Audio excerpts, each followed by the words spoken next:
Hi, welcome back to Rust Tavern Forge. In the part 1 of the Bushmaster kit series, we did the Bushmaster axe. And we forged it all out, and we did it out of a piece of spring steel. Well, for the second part of the Bushmaster kit, which is the saw, we're going to be doing it out of this piece of 15 and 20. And this is the piece I had just laying around. It's an offcut of a project, but it's going to fit rather nicely.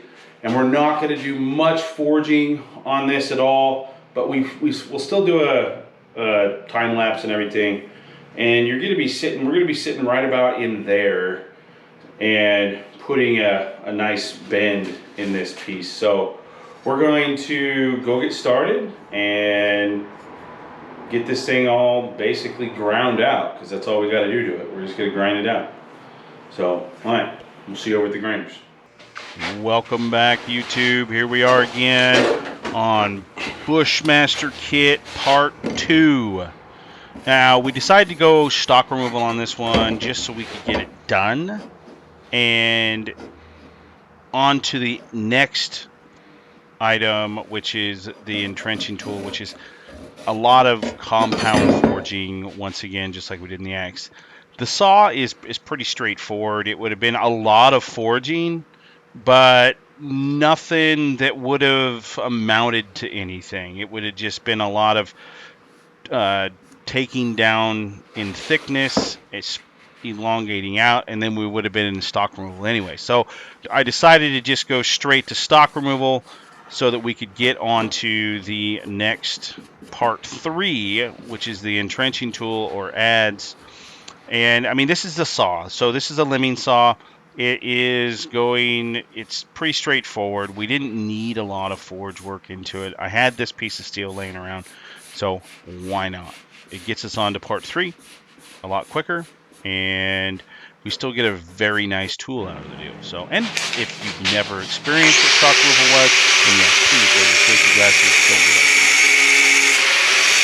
If you've never experienced stock removal, this is pretty much operationally how all stock removal goes. You know, take your pick of tools. You can use a cutting torch, oxy-acetylene cutting torch, oxy-propane cutting torch. You can use the angle grinder with the cutoff wheel like we're doing here. You can use a plasma. You can use a plasma CNC. You can do anything you want.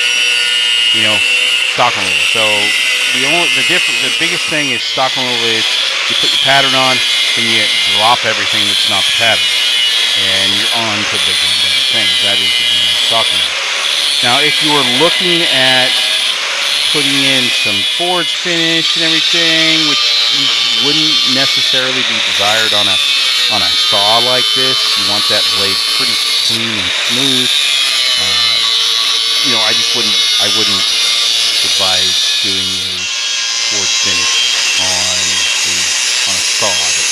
It is really going to benefit from having a very smooth, slick side blade. You won't, and then you're not, necessarily freaking trying to grind and waste a bunch of time and money on belts. So, I would highly suggest, if you're gonna make one of these, just do the stock removal version of it.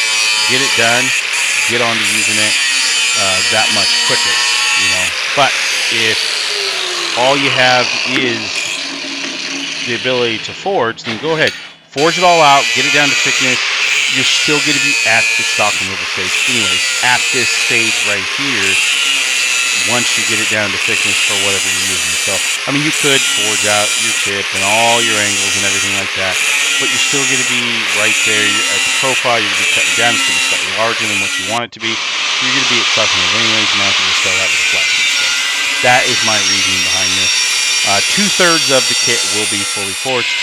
And even though we're going to be taking a lot off of those other 2 items, when we get into the grinding stage, we aren't going to have to do as much to this one before we get into the finishing stage. So the next video for this one will be a lot of hand file work, making sure that our profile is clean, knocking some holes in the tang. It won't actually come back into play until we get through with the grinding stages of our axe and our entrenching tools.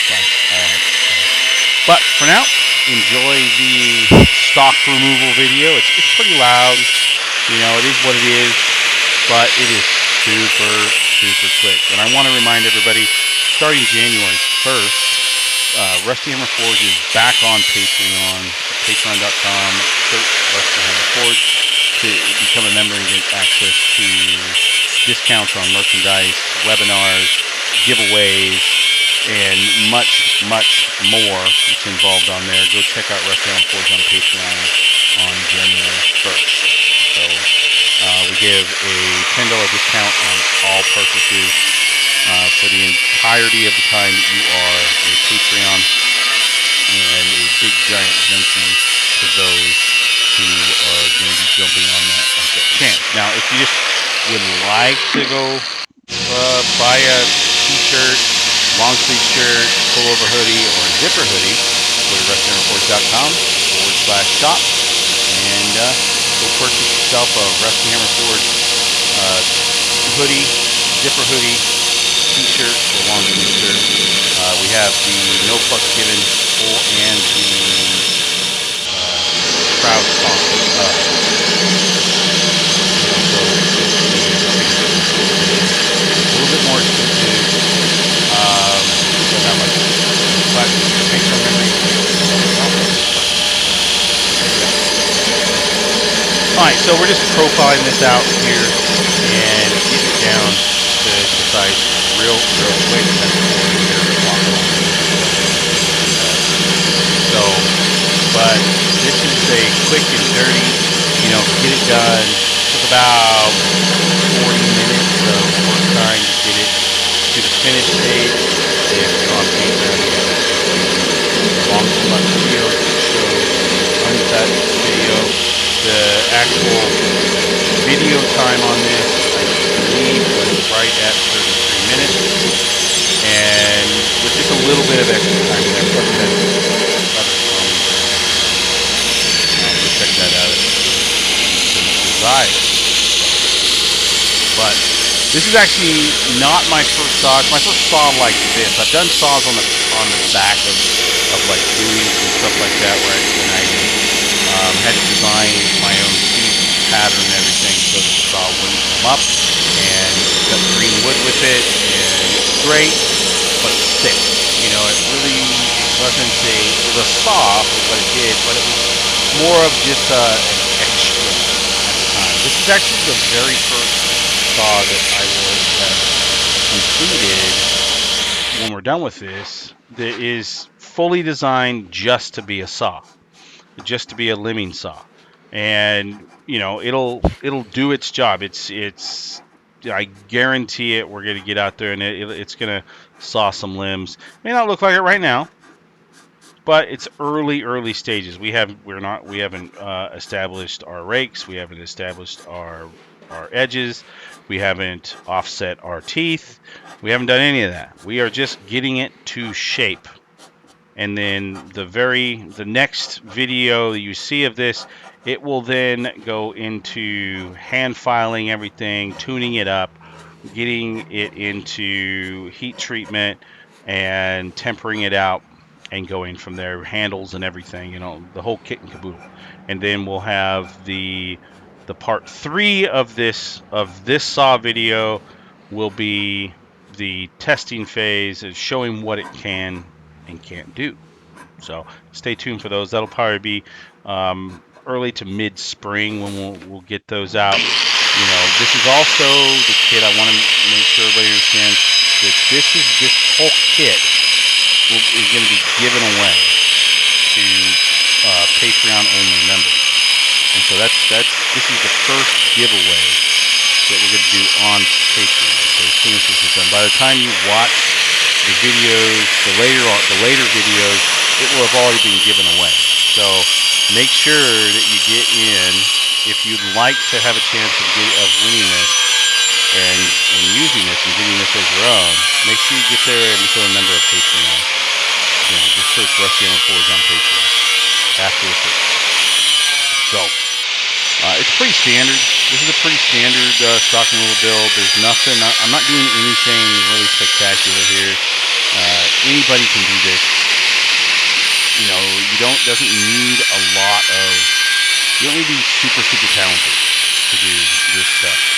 Any stock removal. You just have to have a desire to go do it, right? You have to have the desire to go out there and take what's in your head, put it down, steal. Now, granted, yes, does it take a little bit of know-how and experience to get a really clean, elegant-looking item at the very end? Yeah, it does. But if you take your time and you have the tools to do it, you know, that's the biggest thing, having the tools to do it. You don't have to have the big shop or anything like that. You don't even have to have a mailing list. You can have a file and just file all these things in. So don't be discouraged if you want to get into making stuff like this, but you don't have space for a forge. You have space for a little bitty shop, but you don't have a lot of room, nor having all the noise compliance, having the grinders and everything. Don't be discouraged. Get out there. You can do it with hand files if that's all you have. So once again, I really appreciate everybody that's tuned in on Facebook, on YouTube, that's going to tune in for Patreon, that's supported me over the years. Thank you very, very much. And we'll see you on part 3, forging the freaking entrenching tool. Thank you, everybody. Happy New Year.